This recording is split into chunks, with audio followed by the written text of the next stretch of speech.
Nobody in the Yukon thought a 28-year-old miner could turn a single gamble into the biggest number gold mining has ever seen. But Parker Schnabel just bet everything on ground most people would have walked away from. And what came out of that ground is still being talked about across the entire Klondike. This isn't a rumor pulled from a headline. This is what happens when a miner who has never had a losing season decides that safe isn't good enough anymore and starts chasing something that could be worth $380 million. For most of his career, Parker Schnabel built his reputation the old-fashioned way. Steady seasons, disciplined crews, and a refusal to overextend past what the ground could actually support. But heading into this stretch of his career, something shifted. Instead of settling for another respectable haul in the seven-figure range, Parker set his sights on a target so large that even seasoned Klondike veterans questioned whether it was realistic. He wanted 10,000 ounces of gold in a single season, a number that on its own would be worth somewhere around $35 million at current prices. To hit it, he wasn't going to rely on one plant or one claim. He committed to running 4 wash plants at once for the first time in his career, an operational scale that turned his Dominion Creek claim into something closer to an industrial mining complex than a family gold operation. That decision alone tells you everything about the kind of risk Parker was willing to take. Running 4 plants simultaneously means 4 times the fuel costs, 4 times the crew coordination, 4 times the equipment that can break down at the worst possible moment. It means moving heavy machinery across multiple sites, keeping wash plants fed with paid dirt around the clock, and trusting a foreman like Tyson Lee to keep operations moving even when Parker himself can't be in 5 places at once. Every additional plant is another point of failure. And in a season already built around a record-breaking target, there was no room for a slow start. The plan centered on Dominion Creek, a sprawling claim that Parker has spent years developing into the backbone of his operation. 2 of the plants, known on site as Big Red and Sluicifer, were pushed hard from the opening weeks, digging into ground that Parker's team believed still held untapped potential beneath the layers other crews had already worked through. A third plant, Bob, worked alongside them, adding to a combined push that the crew hoped would build early momentum before the harsh reality of an Alaskan and Yukon mining season set in.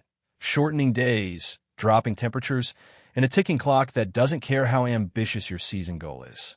Early results gave the crew reason for cautious optimism.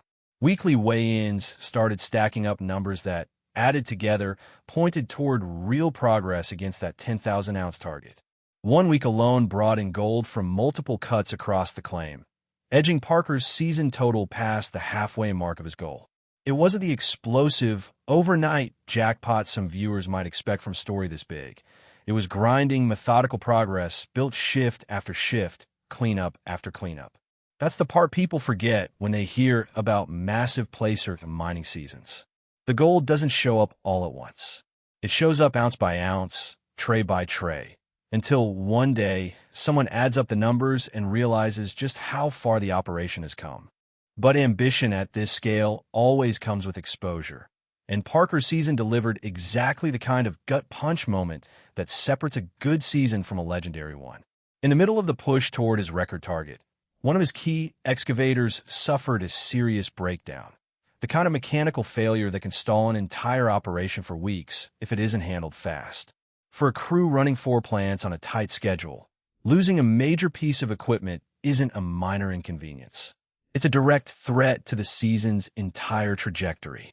Every day that excavator sat idle was a day of lost paid dirt, lost cleanup, and lost ground against a goal that had already been set impossibly high.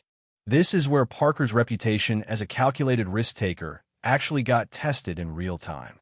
He didn't have the luxury of waiting around for a slow repair timeline while the clock on the season kept running. The crew moved fast, brought in the parts and expertise needed to get the machine back online, and pushed to minimize the damage to their timeline. It's the kind of decision that looks simple after the fact. Of course, you fix the machine and keep going, but in the moment, with money on the line and a short mining season slipping away day by day, every choice carries weight. A miner who hesitates too long loses ground he can never get back. A miner who moves too fast risks compounding one problem into 3.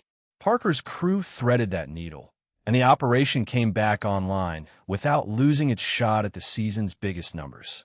Once the breakdown was behind them, the crew's attention turned to a section of ground that had been quietly building buzz across the operation, an area the team started calling the corner cut.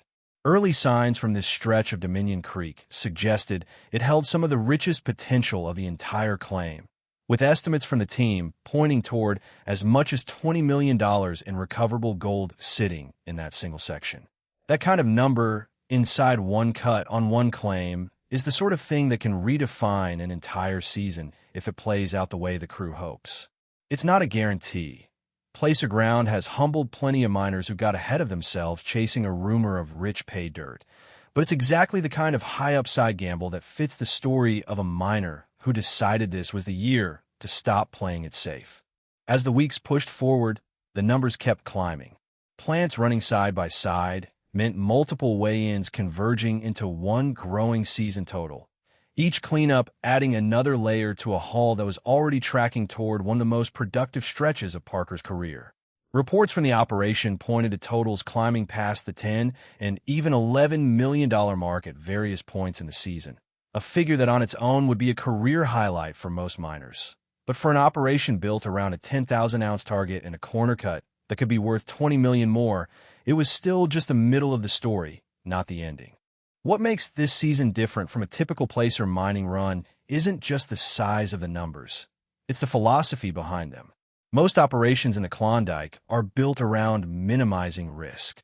Dig ground, run plants you can staff properly, and bank steady returns rather than chase a number that could just as easily collapse under its own ambition.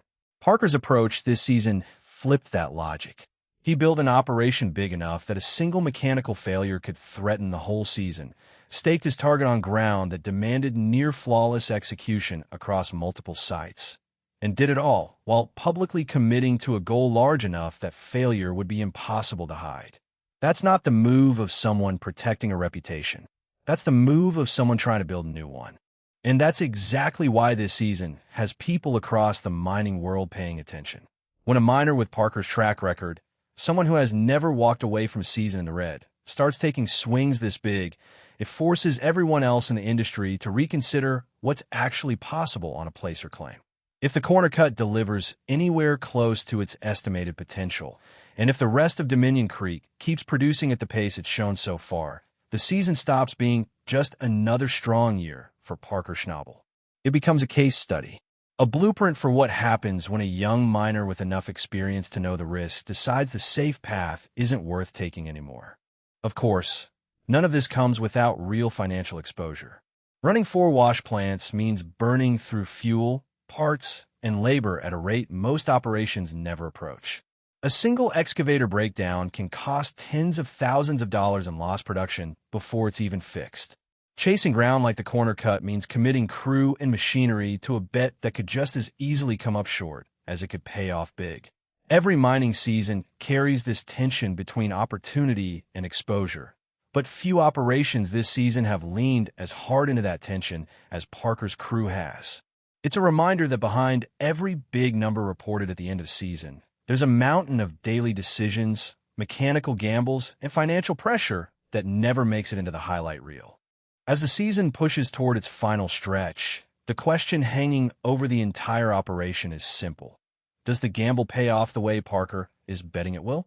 Does the corner cut deliver anywhere near its estimated potential?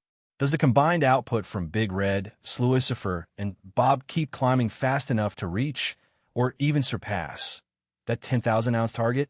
And if everything breaks right, does this become the season that finally pushes Parker's total value into territory nobody in placer mining has talked about before, the kind of number that would make even his own past records look small by comparison? Nobody can promise how the final weigh-in shakes out. Placer mining has a way of humbling even the most experienced operators, and a season built on this much ambition can swing hard in either direction based on ground conditions nobody can fully predict in advance. But what's already clear is this. Parker Schnabel didn't get to where he is by playing it safe, and this season is proof that he's not interested in coasting on his reputation. He built an operation big enough to fail spectacularly, chased ground that could either make the season legendary or leave it as a cautionary tale, and did it all in front of an audience that's been watching his career since he was barely out of his teens.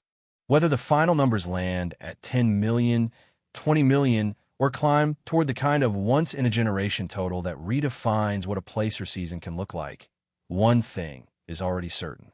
This wasn't a season Parker Schnabel backed into by accident. It was a bet he made on purpose, with his eyes wide open to everything that could go wrong. And if it pays off the way the early numbers suggest it might, it won't just be Parker's biggest season. It'll be the season every other Klondike miner measures themselves against for years to come. That's the story unfolding on Dominion Creek right now. A young miner who's already broken records, deciding that breaking records once wasn't enough, and pushing an entire operation to its limit to find out just how far one gamble can take him. Make sure you're subscribed so you don't miss how this season actually ends, because if the corner cut delivers, this might go down as one of the biggest stories in modern placer mining history.